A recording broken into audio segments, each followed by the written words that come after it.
Hi, welcome to smiley kitchen. ఈరోజు దొండకాయ శనగపప్పు కొబ్బరికారం పెట్టి కర్రీ తయారు చేయడం చూద్దాం.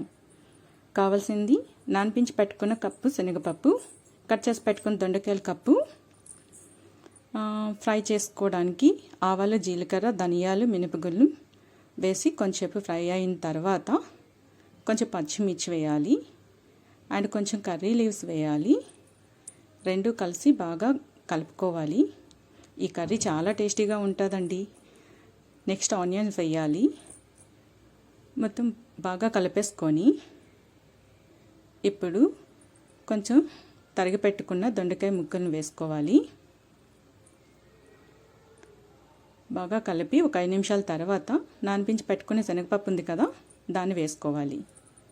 వేసుకొని రెండు బాగా కలుపుకోవాలి.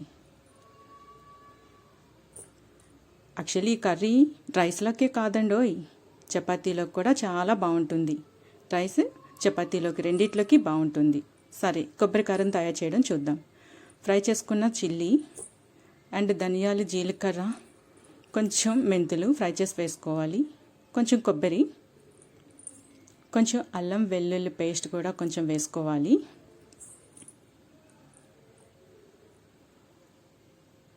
కొంచెం ఫ్రై చేసిన కర్రీ లీవ్స్, దాన్ని మసాలా చేసుకొని రెడీ చేసి పెట్టుకొని ఇప్పుడు తీసుకెళ్ళి కర్రీలో వేసుకోవాలి.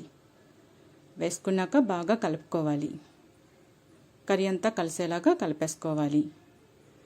ఇది చపాతీలోకి బాగుంటుంది, రైస్లోకి బాగుంటుంది. కర్రీ చాలా టేస్టీగా ఉంటుంది. ఒకసారి ట్రై చేయండి. మీరు కూడా ఎలా ఉందో చెప్పండి, కామెంట్ బాక్స్లో కామెంట్ చేయండి. ఓకే, ఇప్పుడు పసుపు కొంచెం వేసుకోవాలి అండ్ కొంచెం కారం పొడి. అంటే మనకు సరిపోతే ఓకే, మనం ఆల్రెడీ కొబ్బరి కారంలో పెట్టుకున్నాము, సరిపోలేదు అనుకుంటేనే.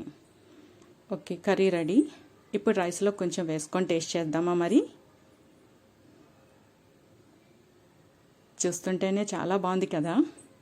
ఇప్పుడు తింటున్నా, ఇంకా బాగుంది. Wow, super taste.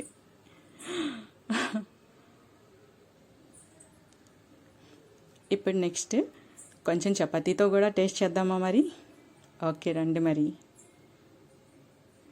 చపాతీ రెడీగా ఉంది, కర్రీ కూడా రెడీగా ఉంది. ఇంకా తింటమే లేటు. తినేస్తానండి. అలా పెట్టుకొని ఇలా తీసుకొని తింటే వావ్, ఎంత టేస్టీగా ఉందో. మీరు కూడా ఒకసారి ట్రై చేయండి. కామెంట్ బాక్స్లో మీ కామెంట్ చెప్పండి. Thank you for watching.